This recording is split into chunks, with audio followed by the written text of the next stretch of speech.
Have you seen that replay, buddy? All right, man, I'm done talking to you. You can't be done talking to me right here facing me. I back. Trust me, I back. Dana! 60 G's, baby! But I'm not impressed by your performance. It's normal. Come on, guys. It's normal. You'll do nothing. You'll do nothing. I'm the man of the hour, Joe. Too sweet to be sour. What you see is what you get, and what you don't is better yet. I'm the women's pick. I'm the men's regret. And if you win against Chael Sonnen, you made a bad bet. I don't have much left to say other than you have seen nothing yet.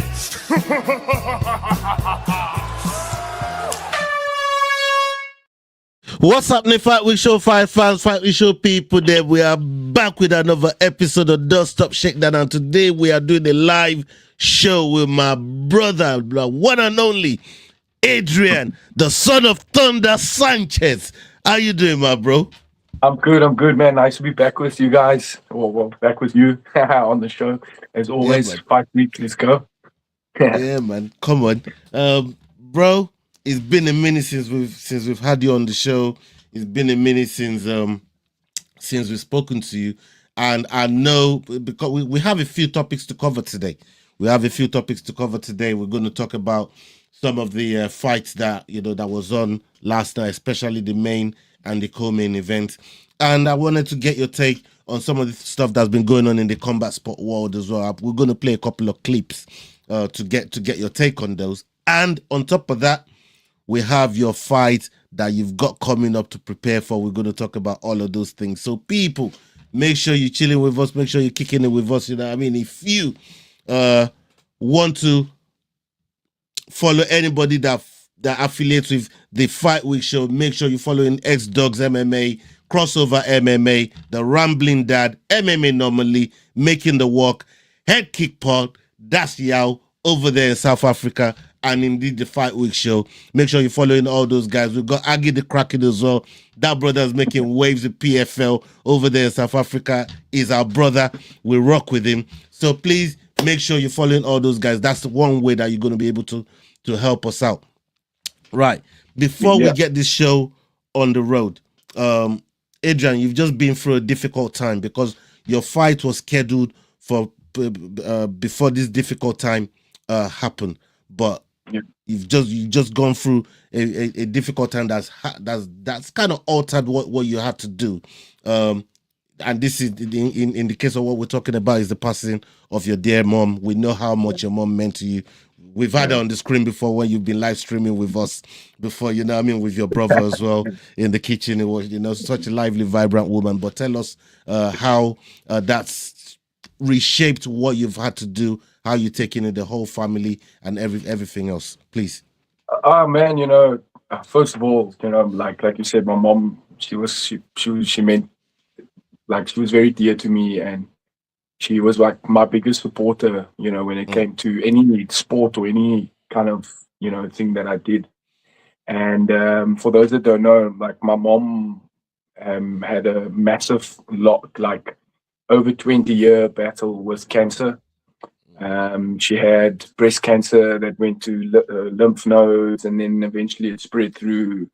And she was in remission a couple of times. It came back a total of 8 times, and eventually it was in her uterus, and then ovaries, or I can't remember exactly. And then it ended up being in her stomach, but not in the actual stomach. It was more like that layer just before that covers the stomach. And eventually she actually succumbed to her sickness.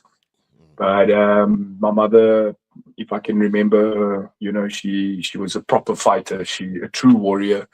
Definitely the person that I got my fighting spirit from. And like I said, she was a big supporter of what I did, and she always encouraged me, always motivated me. She was always there to push me and, give me advice on how I should approach things. And just, she was my rock. And she, to have her pass away so close to this big fight, it's a bittersweet moment. I know my mom's at rest, and I know she's with the Lord, and she's in a better place. But at the same time, I would have loved to have had her around to see me, with this next fight and see me win this next fight, because this one is for the championship. And one of the things I asked my mom before she passed on was, you know, if there's anything that I can do for you, or anything you would want to do, what, you know, I can do for you before you pass on, what would it be? And she told me that one of the she mentioned a few things, but one of the things she said was that she wanted me to win a championship. And I obviously, you know, I was excited to tell her and share the news with her that I got the chance to fight for a championship. And, you know, we were all excited, and she obviously believed that I would be a champion, and so on. And unfortunately, the fight, you know, with the swapping and the changing of opponents and rescheduling, it was supposed to happen in November. Then we moved it to December, and then Martin got injured, who was the original opponent. So we tried to find a replacement, which they were looking at having Dante Humphrey coming to the picture. But apparently they weren't happy with the timing of the fight, or we had issues with his camp, so they decided to move the fight to February. And it just happened that the fight was going to take place the day before my mom's birthday. So I promised my mom I'd win that championship for her and bring it home as a birthday present for her. But unfortunately, she passed away on the 9th of December. And yeah, you know, it was a hard moment for our family. But at the same time, you know, it's a relief, because she fought the cancer for so long, and she got to a point where she was tired. You know, she had enough. And I feel if she had decided to carry on fighting, she'd probably still be alive today. And I think the reason she passed on was because she decided that was it. That's enough. It's not that the cancer beat her. She got to a point where she was like, I'm tired, you know, I want to rest. But nevertheless, you know, it's like I said, it's a relief for us. She's at rest now, and I'm still going to go ahead and win that title for her. And yeah, you know, that's one of the things my mom wanted from me, and I will still honor her in that way. So I've got some big motivation, and I've got an extra angel in my corner now watching over me, and she's with me wherever I go. So yeah, man, it's life, you know. You got to take it, and I've learned a lot from it. You know, I always thought I would take it hard, you know, being my mother that passed on. But it taught me a lot about life, and just that there's some things you can change, but then there's some things that happen that you just have to accept. But if there's anything that we can have control over, it's how we react to certain situations. And even, maybe not even, like death is a good example for it, because it's something we can't change. You know, we're all going to face it one day. But how we react to knowing that, and our experiences with it, that's where we have the power. And I mean, that goes to say with anything that we do. I mean, you lose a fight, it's how you react to that loss. You can't change it, but you can always dictate how you're going to react to it. So that's something I learned about it. And yeah, you know, I'll always love my mother. I'll never, ever, ever let go of what she taught me, and I'll go forward and make her proud. Yeah, man. God rest her soul, man. Yeah. God rest her soul. And you know, we're going to talk about your fight that's coming up in a little while. And I'm for one excited about this fight. We're going to talk about your backer body and put the link in the description, so people that also want to donate to your cause and stuff like that, they can also go and do that over there. Great link up, so you can help our brother Adrian with his camp as he prepares for this very, very important fight. But we have some videos to show you, and I always love getting your takes on this, because you got a sharp tongue, and you don't mind holding back. It's one of the reasons. It's one of the reasons why I love you, Adrian, man. You know what I mean? It's one of the reasons why I love you, and I want to get your take on some of these situations here, and see. So we go with the first video over here, and yeah, this one is about Nick Diaz. Let's hear it. Nick Diaz wants to return to the UFC and fight either Islam Makhachev or Khamzat Chimaev. Nick's last fight was against Robbie Lawler back in 2021, where he lost by TKO in the 3rd round. Speaking to Full Violence, Nick said, "I'd like to come back. I could fight at 170 or 185. I'd fight Islam or the other guy, Chimaev. I think I could beat both of them. I could lose too, but I can see myself beating them. It's just about matching up fighters and coming in with the right formula, fighting the right fight. Adrian, this is Nick Diaz we're talking about, right? And Nick is being gone from the UFC that came back and being gone. And me, as a non-fighter, just a fan of the sport, I can't tell whether it's a delusional thing what Nick Diaz is talking about, or if you think he can actually pull it off, because Nick Diaz is not just talking about just coming back to the UFC to fight. Look at the caliber of fighters he says he wants to come and fight. Please speak on this, Adrian. Please speak on this. Bruh, in all honesty, I love Nick Diaz. He's a legend of the game. Him and his brother. But he's past his prime now. Like he's past it. Like there's no. I wouldn't do it. I wouldn't if Dana White does even has a thought like that. Like I love Nick Diaz, man. He's such a character, and I mean, I admire him. You know, still wanting to stand on business and like I can be champ and like the self belief and so on. But his time is gone, man. The wind's blown. The train has left. You know, the bus is gone. Like he's old. He had his time, you know, and I think he's just trying to stay relevant within the fight game. And if he wants to come back and fight, cool, let him fight. But it's gonna be a guy like Wonder Boy or something, you know. Right. I don't think he has.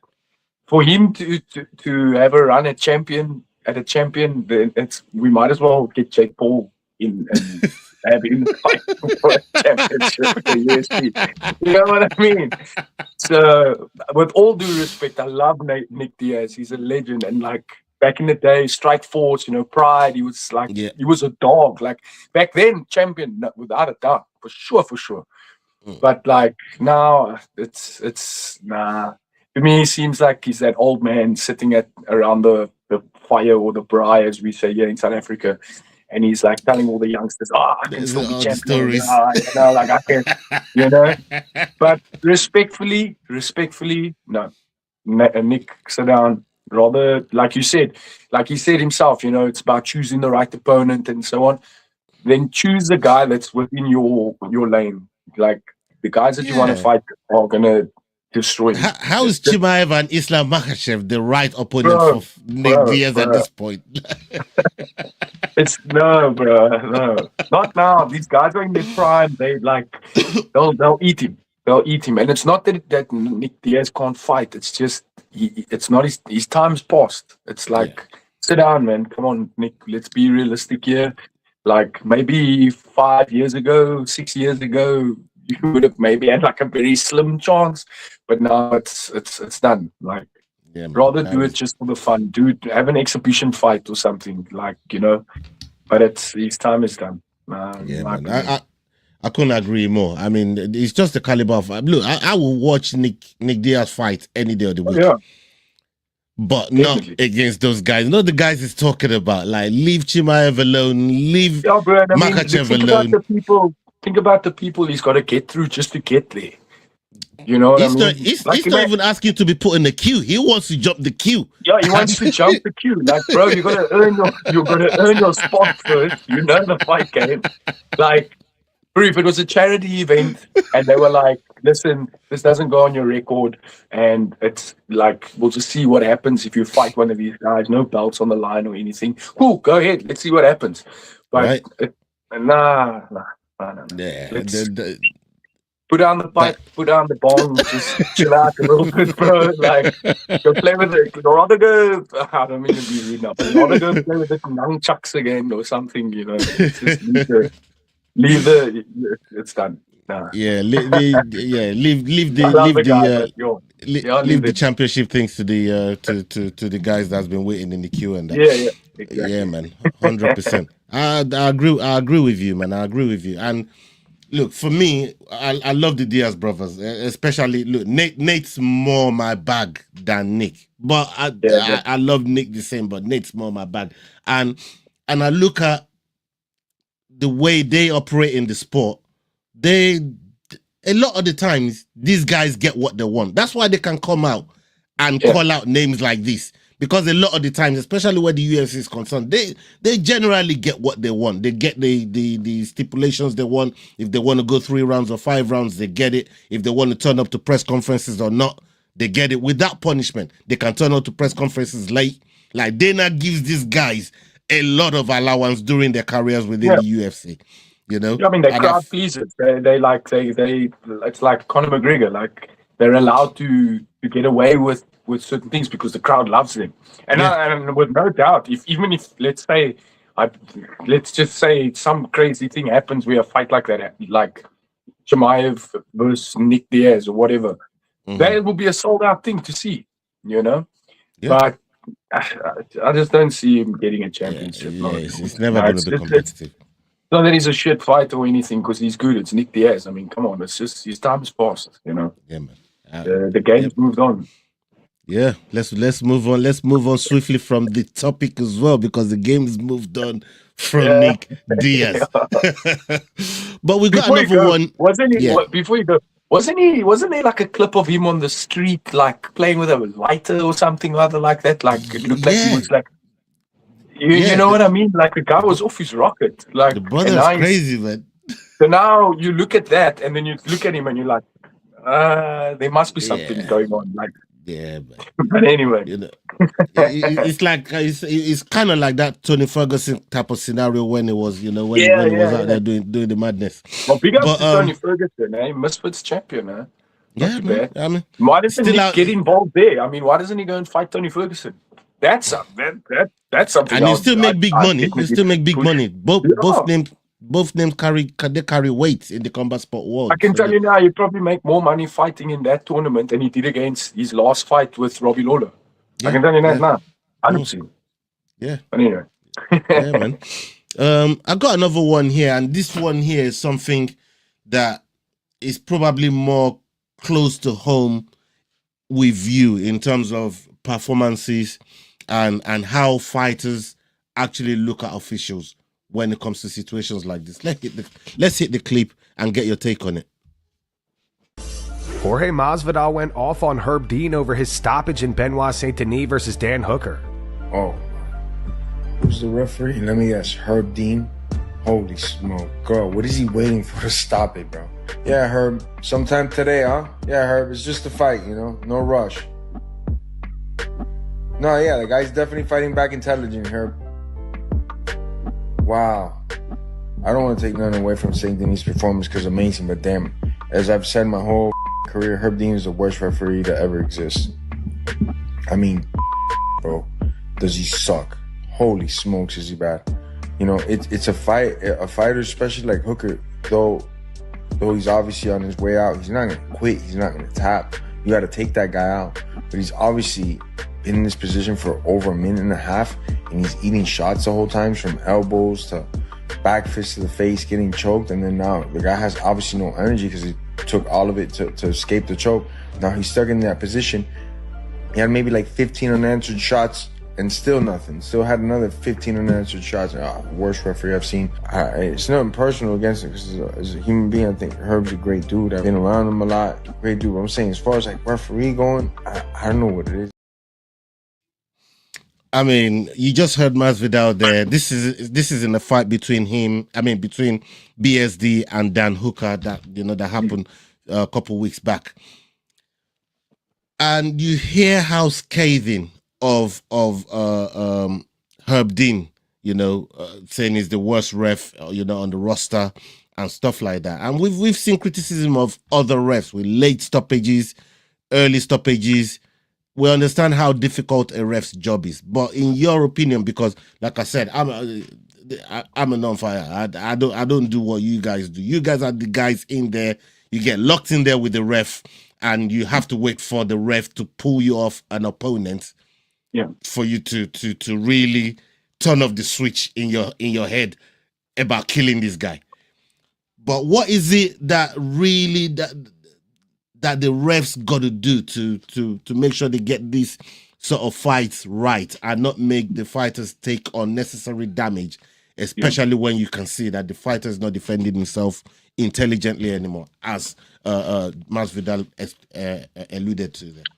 Look, I think besides, there's two things come to mind now when I think about this. Is one, the ref wants to keep the fight going, to keep it entertaining, right? That's why people came there. People don't want to see an early stoppage. They don't want to be like 1-2 punches and then it's like it's done, where we've seen that happen in the past. But then again, the referee also needs to keep the fighters safe. So it's that balance between keeping the fight going to allow that entertainment, and also to give the fighter a chance to show that they are still in it. But then there's a line, the fine line between them now having to protect the fighter. Of course, they want to give the fighter the fighting chance, but at the same time, it's like this guy's getting his ass whooped and he's taking damage unnecessarily where the fight could have been stopped already. Yeah. I do know. Me personally, I've met Dean Herb, and like Masvidal says, great guy and so on. And I don't think he's the worst referee around. I do. I give him his props, and he's been in the game for a long time. People make mistakes, and I mean, that's just how it is. But I don't think he's the worst referee around. Although there was that fight with Robbie Lawler that he had stopped, and he thought Robbie Lawler was choked out and he wasn't sure and this and that, when Robbie Lawler was like, I'm okay. So in that instance, he was more worried about the safety of the fighter than actually allowing the fight to go on. Because in my opinion, Robbie Lawler was out and he may have been going in and out of consciousness. So it was a good decision to stop the fight there. But then again, looking at the fight with Saint-Denis and Dan Hooker, I think he could have maybe stopped the fight a little bit sooner than what he did.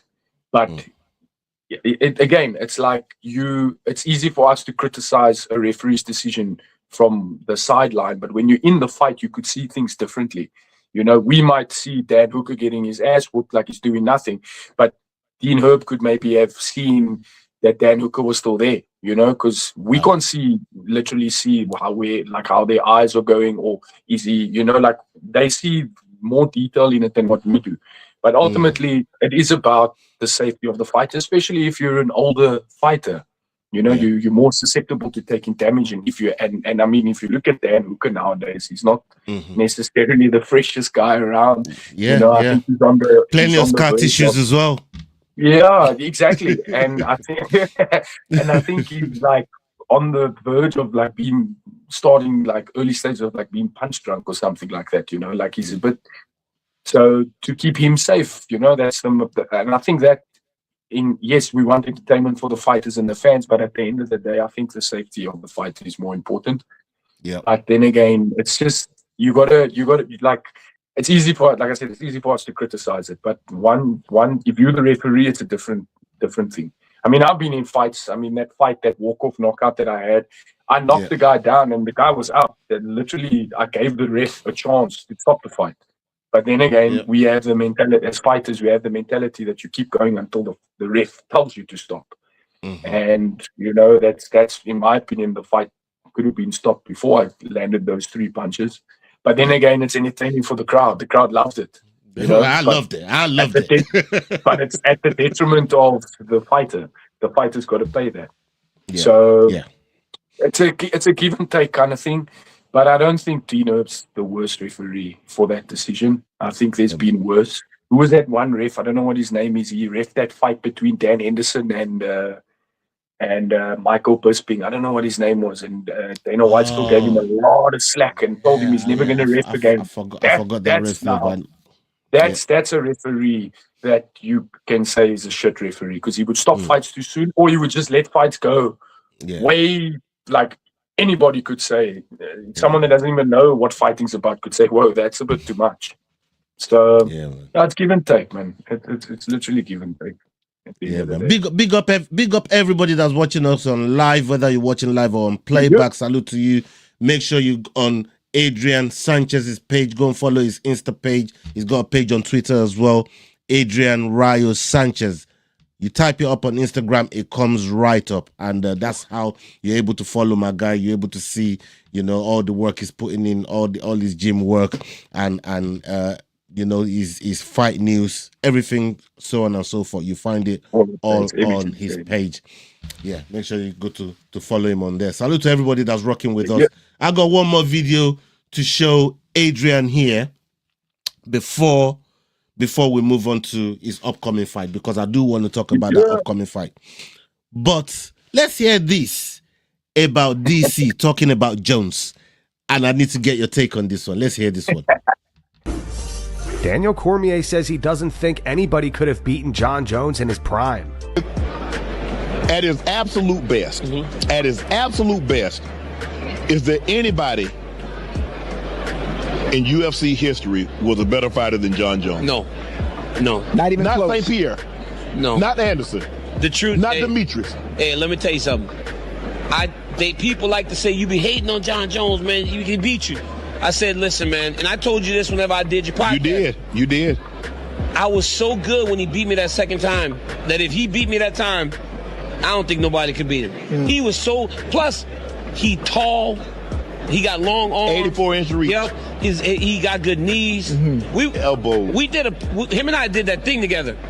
And we were talking about boxing. And he was like, if we boxed, it would be much harder fight. Right. He goes, because I kick Daniel a lot. And I need Daniel a lot. Right. And I think that is why, or a thing that people underestimate about him. I don't think in terms of skills, maybe Khabib was as good, but Conor McGregor was real good whenever he was like on his game, not messing up. Yeah. I mean, John Jones, DC was just talking about him there. He'd been in the octagon with John Jones a couple times, so he's one that's really qualified to talk about John Jones. But when you look up and down the history of the UFC, and let's put everything aside, as they were just alluding in the topic there, is there anyone, skill for skill, skill set for skill set, not weight class or anything? Is there anyone that you think, maybe you know, from how long you've watched the sport, that you think is, if him and John Jones was in the same weight class, they beat John Jones? Or do you think John Jones is absolutely the best? Prime John Jones, unbeatable.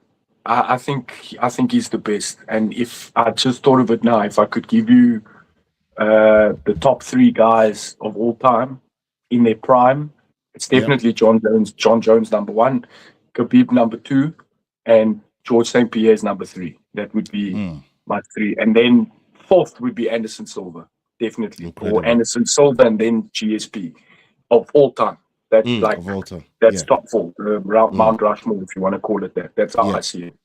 But John Jones, prime John Jones, if you go back and look at his fights, just skill alone, besides like how he's built and his height and his reach and his athletic ability and stuff, the way that he utilized his skills and how crafty he was in that was enough to already put him up there. And to have a former opponent like Daniel Cormier, also I got to give props to Daniel Cormier for being mature enough to say that John Jones is the best. Because the amount of beef there, he'd probably say he's the worst fighter. For real. That's true. But for him to put his pride aside and say, look, John Jones is the best fighter. He beat me at my best, and I was even better the second time we fought, and he still beat me, you know. And Daniel Cormier was like, he was the top guy as well, you know.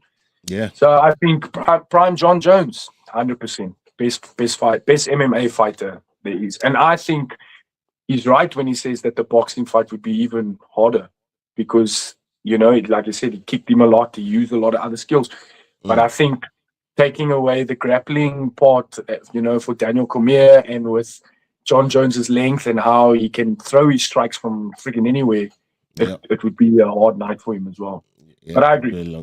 John Jones, best fighter, best MMA fighter of all time. Must do it. Yeah, I have no doubt in that. I couldn't agree with you more, man. I just think John Jones on any given day, put him in a cage and he will do what John Jones always does and just go out there and make things look like easy. when you find someone that's just made for a sport, the build, the mentality, the vision, the athletic ability, like just. Even Anderson Silva, look at Anderson Silva, same thing. He was just built for the game. He had the mentality to fight. He had the skill and the way he put it all together. And when that guy was in his zone, he was untouchable. And John Jones is just like that. Like, he was made for it. Like, he did wrestling. He tried American football. He did powerlifting, all those other sports. But MMA was the thing that he just naturally fell into. And it was just, he was the best. When he was around, he was the best guy. And I think if he, well, maybe he's a bit old now. I don't know. There could be people that could take him on. But even still, I think he would still dominate 100%. Yeah, man. Look, and I'm not and let me tell you something. I'm not a John Jones fanboy, like, at all. I'm looking at this from a fighting perspective, and an objective, and I'm looking at him like putting all of the skills and things up. Like, he's a guy that fighters envy because he has everything that you would want as a fighter. You get some guys that have a few of the aspects of it, but he has all of it. And it makes sense why Dana White loves the guy so much, because he's the perfect fighter. He is. The perfect fighter. It's just, everybody's got their Achilles heel. Everyone's got their downfall. He just wasn't even the cage. It was in his personal life. And it reminds me, I'm serious, and it reminds me of a Mike Tyson. Untouchable in the ring. Everything is going for him, but it's just outside of the ring. Outside of the ring. But that's a different topic to discuss. Man. But to answer the question, I do believe that John Jones is the ultimate fighter. The ultimate fighter. You make a very good point with with your reference to Mike Tyson. It makes sense when you say it like that. Okay, let's shift gears to PFA SA and a couple of studs in that gym that's getting ready to go to war in a week or so. And yourself and our boy Tumelo, who's supposed to be on here tonight, but family issues, daddy duties and stuff, we're not able to have him, but we do have him in the title and the thumbnail. And Adrian here is his teammate. They train together in the same gym. They train under the same coach. Tumelo has been on the Ultimate Fighter, and is come back on the EFC roster now to try and take charge of the 125 division.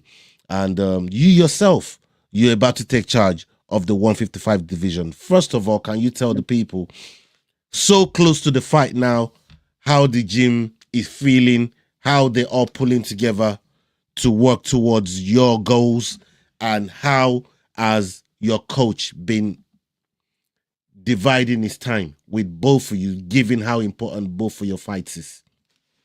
So just for the people out there, we've got 4 guys from our gym.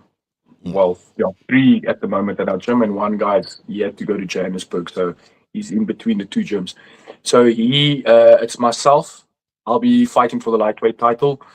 Then we've got Tumelo fighting for the flyweight strap, and he's also the finalist in the flyweight Grand Prix that they just had, and he's fighting against Zondi. And then we've got Yassine, who's an up-and-coming talent. He's going for his 4th professional fight now, and he will be undefeated. I think if he wins, he'll be 3-0-1. He had 1 draw. So he'll be 4 fights in a row, and possibly up next for contendership for the featherweight championship, which is also massive. And then the other fighter is Jaden van der Merwe, who is also winning. If he wins this fight, and perhaps then another one, he could also possibly be up there for, I think maybe, the middleweight, or could even be light heavyweight championship. But he's got some work to do. So that's the 4 of us. And the vibe in the gym at the moment at PFA is work. We're all working. We're all pulling together. We're holding each other accountable. We're showing up for training sessions. We're really, really putting in a lot of work. I'm doing like 3 to 4 sessions a day of training, between my conditioning, my skills training, game planning, and then, spending that one-on-one time with Mike, and he's been working with us. Myself and Tumelo have really, obviously because of our title fights, we've been getting a lot of undivided attention from Mike.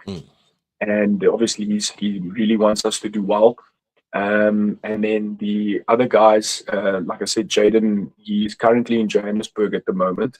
So he's training under Apex, but still in affiliation with PFA and so on.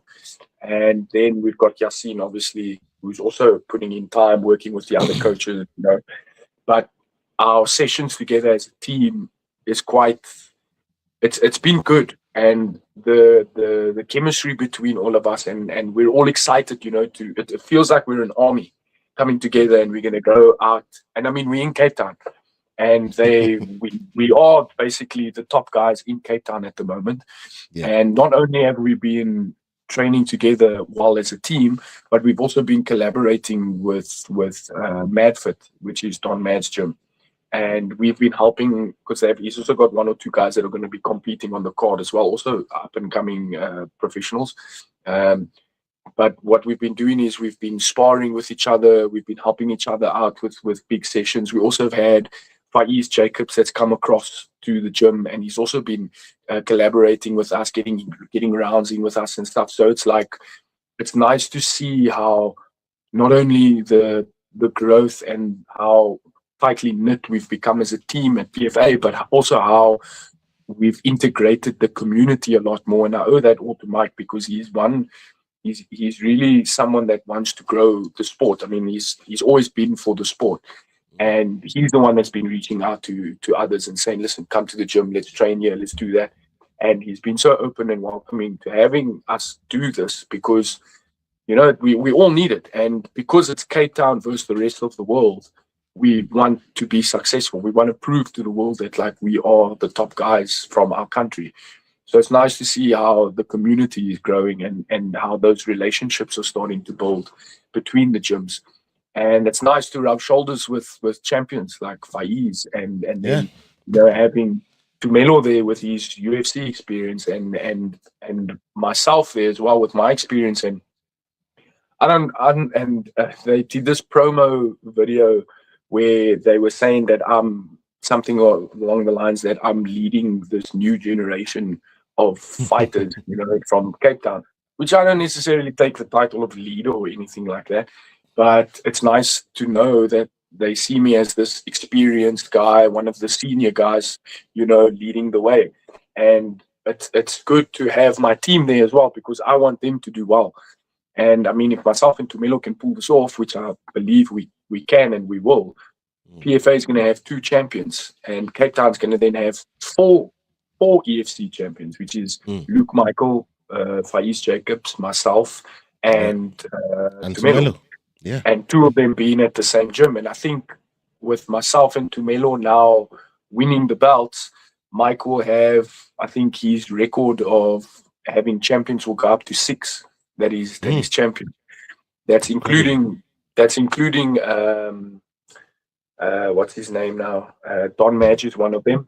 I don't know the older guys. He told me the list. Irshad was the other one. We call him the White Tiger, I think it was. Right. He was champion. He beat the Mark Penner back in the day.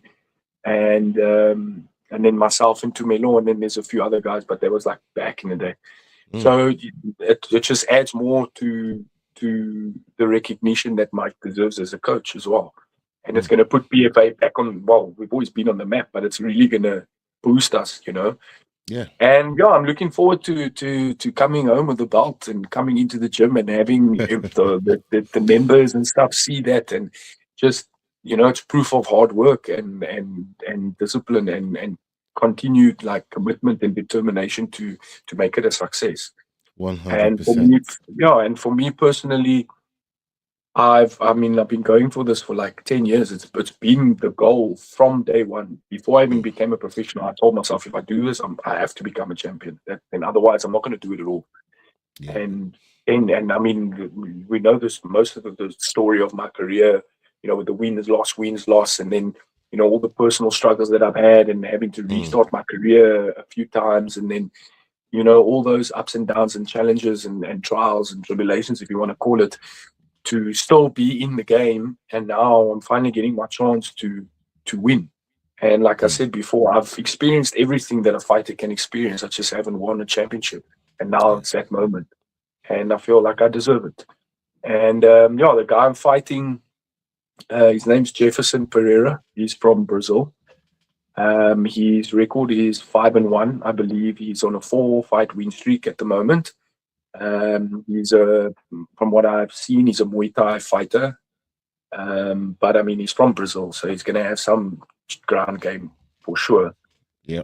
I do know that he hasn't competed in almost 2 years, and I think that might be because he started a family and so on. Because I've done a little bit of a dive on him and checked him out and checked his Instagram and so on. Yeah. But I have a lot of respect for him. We're from the same faith as well. He's a believer in Christ and so on. So I give him that respect.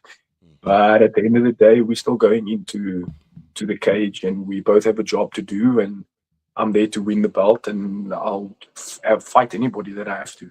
And if it's him, then so be it. And respectfully, bro, I'm taking that belt home with me.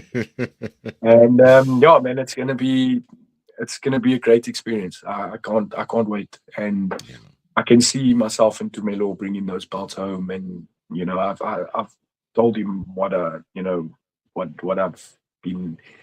I don't know how to explain it, but I've told him what's gonna happen, and what I've seen and things that I'm hoping for us. And at the end of the day, we're all brothers. Once we're already all brothers, but I think it's just gonna make that brotherhood. Gonna even make it more bond. Of a brotherhood, bond us even more.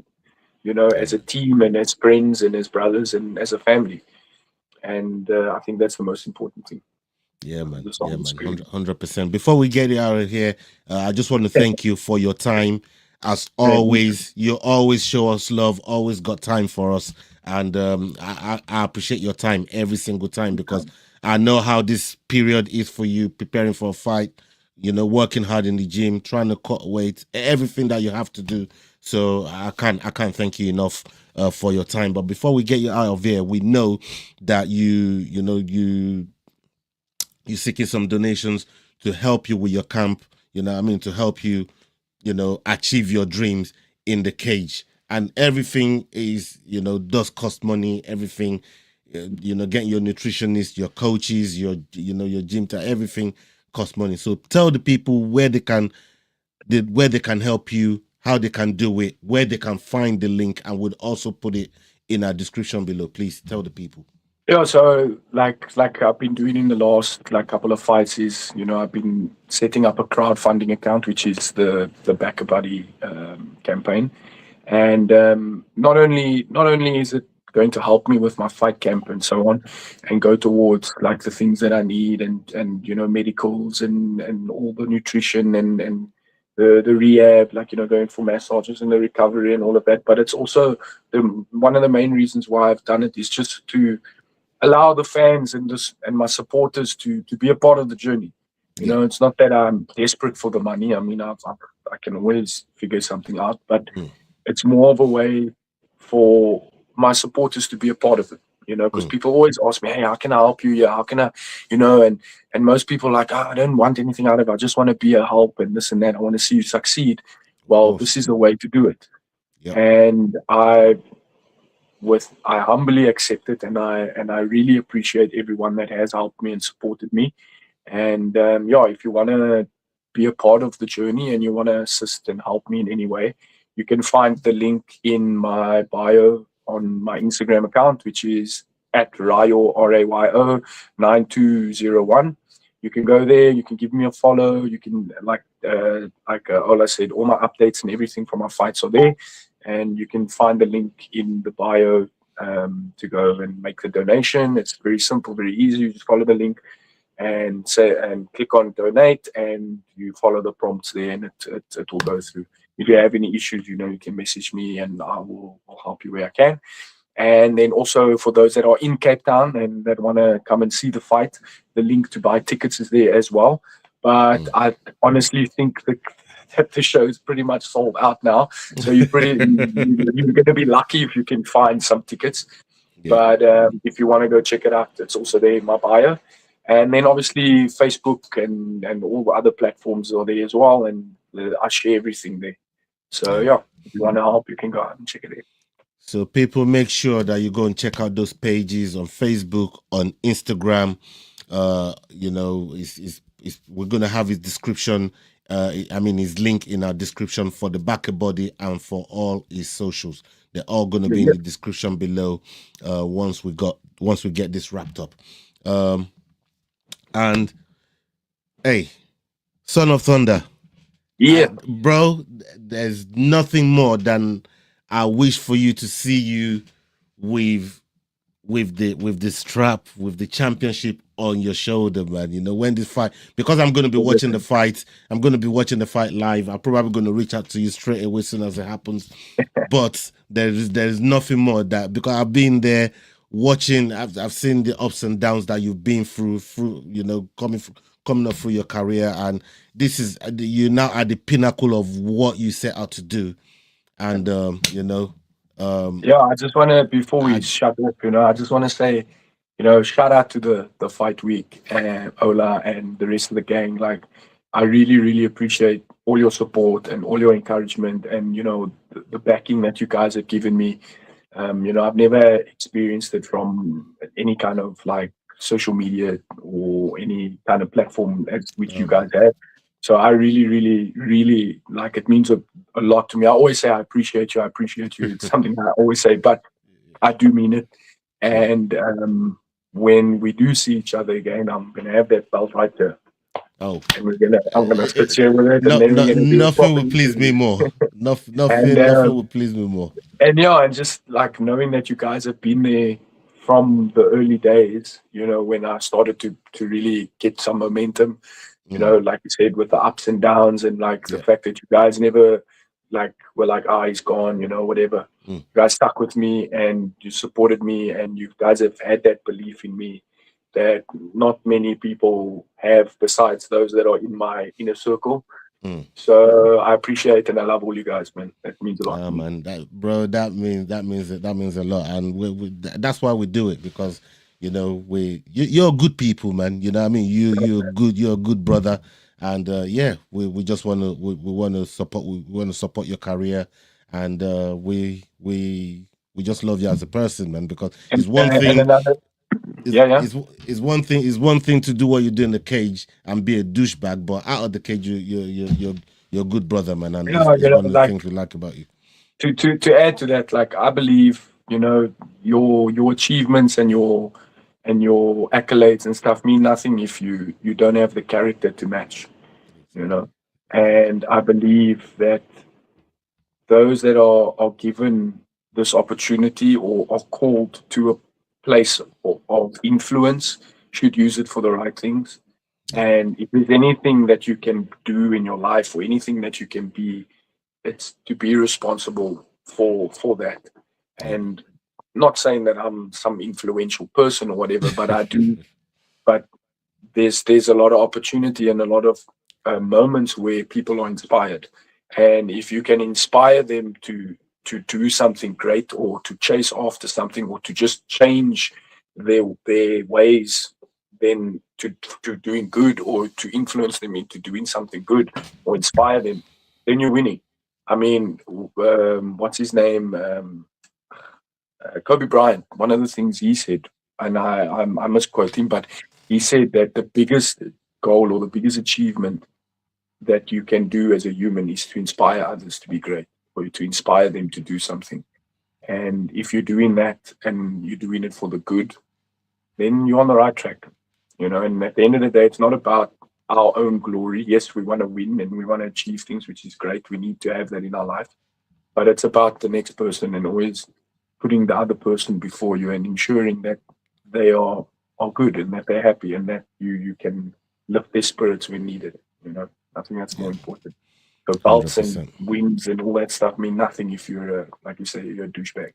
You know, you got to have the character to match. So, and people, we have come to the end of the show. Thank you to everybody that's been rocking with us. We've got another one planned right after this. Make sure you hang around with us.